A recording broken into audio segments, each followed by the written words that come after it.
দেখুন, আজকে ভারতবর্ষের একটা অভিনব দৃশ্য ভারতবাসী দেখল। আমি প্রথমেই বলি যে দেশের সেনাদেরকে আমরা সম্মান করি, শ্রদ্ধা করি। তারা জীবন বাজি রাখেন দেশের মানুষের জন্য। আমি শুধু একটা কথা বলবো যে কখনো সেনাবাহিনী রাজনৈতিক দলের মঞ্চ খুলছে, এটা এমার্জেন্সি ছাড়া কখনো দেখা গেছে বলে আমার মনে হয় না।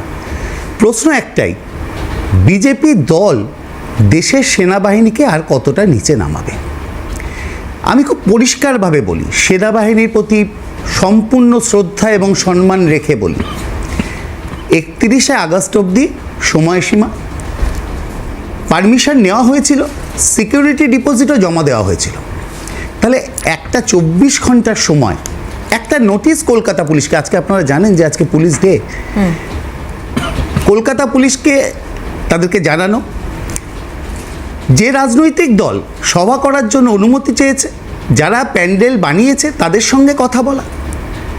যদি সবটা সেনাবাহিনী করে থাকেন, রাজ্যের মাননীয় মুখ্যমন্ত্রী তো ওখানে উপস্থিত হয়েছিলেন, আমরা সেই দৃশ্য দেখেছি, আপনাদের কাছে নিশ্চয়ই আছে, আপনারা পারলে দেখাবেন একবার, যে মুখ্যমন্ত্রী যখন সেখানে উপস্থিত হলেন তখন সেনাবাহিনী চলে যাচ্ছে। সেনাবাহিনী কেন মুখ্যমন্ত্রীর সামনে দাঁড়িয়ে, মুখ্যমন্ত্রী তো অনেকক্ষণ ছিলেন ওখানে দাঁড়িয়ে, সাংবাদিক সম্মেলন বক্তব্য রাখলেন, সাংবাদিকদের প্রশ্নের উত্তর দিলেন।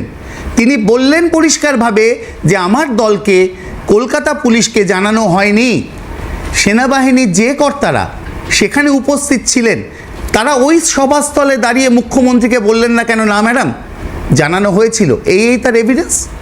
তা কিন্তু করা হলো না। মুখ্যমন্ত্রী নামলেই, যার গাড়ি থেকে নামতেই আমরা দেখলাম সেনাবাহিনী পেছন দিকে মুখ করে চলে গেল। প্যান্ডেল ডিসমেন্টেল করা কি সেনাবাহিনীর কাজ?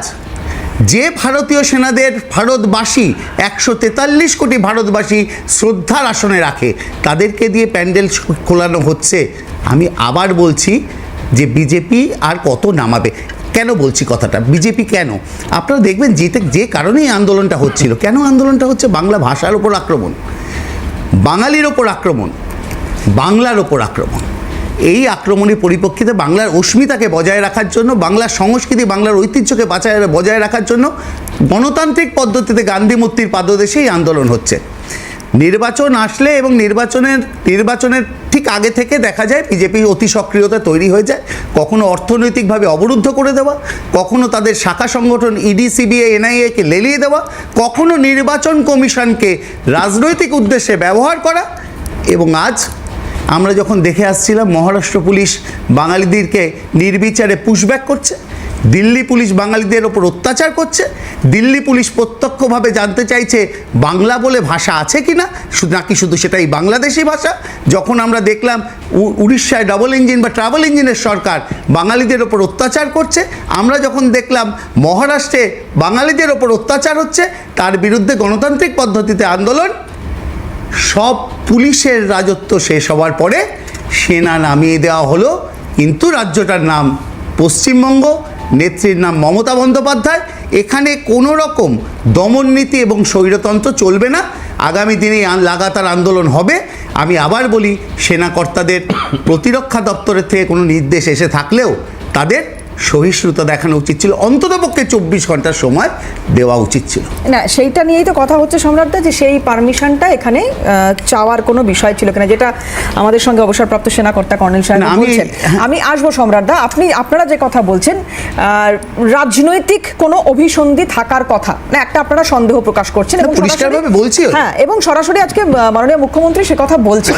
কিন্তু একজন সেনাকর্তা, তার সঙ্গে কথা হয়েছিল এবং তিনি যে কথা বলছেন যে এখানে সুপ্রিম কোর্টের একটা অর্ডার রয়েছে, সেই অর্ডার যেখানে 3 দিন পর পর কোনো রাজনৈতিক দলকে সভা করতে দেওয়া হয় এবং তারপরে যদি সেটা কোনোভাবে না মানা হচ্ছে বা 3 দিনের পর থেকে 4 নম্বর দিনটায় যদি দেখা যায় যে সেই মঞ্চগুলো রয়েছে, তাহলে সেখানে ব্যবস্থা নিতে পারে সেনা চাই। আমি একটু শুনে আপনার সুবিধা হবে। এক্ষেত্রে সভাটা কিন্তু 1 মাস ধরে চলেছে। না না দাদা, আমি সেটা বলছি না, আমি বলছি মঞ্চ তৈরি করে রাখা। আমি একটু শোনাই ওই সেনাকর্তা কি বলছেন, তাহলে আপনার সঙ্গে কথা বলতে আরো সুবিধা হবে। কি বলেছেন একটু শোনাবো সেনাকর্তা, দেখুন কি বলছেন। लोकल मिलिट्री अथॉरिटी है कलकत्ता में आर्मी का, वो किसी भी प्रोग्राम का मैदान एरिया में किसी भी प्रोग्राम के लिए तीन दिन का परमिशन दे सकता है। ये एज पर सुप्रीम कोर्ट का डायरेक्टिव है। इसके बियॉन्ड परमिशन अगर चाहिए हो तो मिनिस्टर ऑफ डिफेंस से लेना पड़ता है। परमिशन बिगिनिंग ऑफ अगस्त में दिया गया था करीब 3 दिन के लिए, बट ऑलमोस्ट अब 1 महीना होने वाला है और ये रिमूव नहीं किया गया है। तो आर्मी ने इनको कई बार रिमाइंडर्स भेजे और उसके बाद फिर पुलिस को बताया, तो जब ये नहीं हटाया गया तो पुलिस को बता के फिर आर्मी इज रिमूविंग इट। তাহলে তো এর মধ্যে রাজনৈতিক অভিসন্ধি খোঁজার কোনো মানে নেই। না না, আমি একটা কথা বলি, 31শে আগস্ট পর্যন্ত এই সবার অনুমতি ছিল, এটা তো প্রকাশ্যে বলা হয়েছে। 31শে আগস্ট পেরিয়ে যাওয়ার পরে আজকে কিন্তু সভা হচ্ছিল না, প্যান্ডেলটাকে খুলে নেওয়া হচ্ছে। আপনি 31শে আগস্ট পর্যন্ত অনুমতি ছিল, এই একদম। কথাটাও কিন্তু বলা হয়েছে। আবার এখানে একটা কন্ট্রাডিকশন তৈরি হলো, যেখানে উনি বললেন 3 দিনের সবার অনুমতি দিয়ে 1 মাস সময় নেওয়া হয়েছে। তাহলে কোনটা ঠিক? প্রশ্ন হচ্ছে কোনটা ঠিক? 3 দিন তো অনেক আগেই হয়ে গেছে, আর আজকে যদি 31শে আগস্ট পর্যন্ত সবার অনুমতি থেকে থাকে তাহলে আজকে কিন্তু সভা হচ্ছিল না, সভা 31শে আগস্ট পর্যন্তই হয়েছে। প্যান্ডেল খুলতে একটা বাড়ির সামনে বিয়েবাড়ি বা রাস্তা দিয়ে যখন আমরা রাস্তায় কোনো অনুষ্ঠানের জন্য একটু প্যান্ডেল সময় করি, লাগে। একটু সময় লাগে। আমরা ন্যূনতম 24 ঘন্টা সময়, বা সেনাকর্তা যদি এটা পরিষ্কারভাবে বলতেন 31শে আগস্ট পর্যন্ত অনুমতি আছে, তারপর থেকে আমরা এই করেসপন্ডেন্স করেছি পুলিশের সাথে বা যে রাজনৈতিক দল সভা করার অনুমতি নিয়েছিল তাদের সাথে, তাহলে আমার মনে হয় বিষয়টা পরিষ্কার হতো।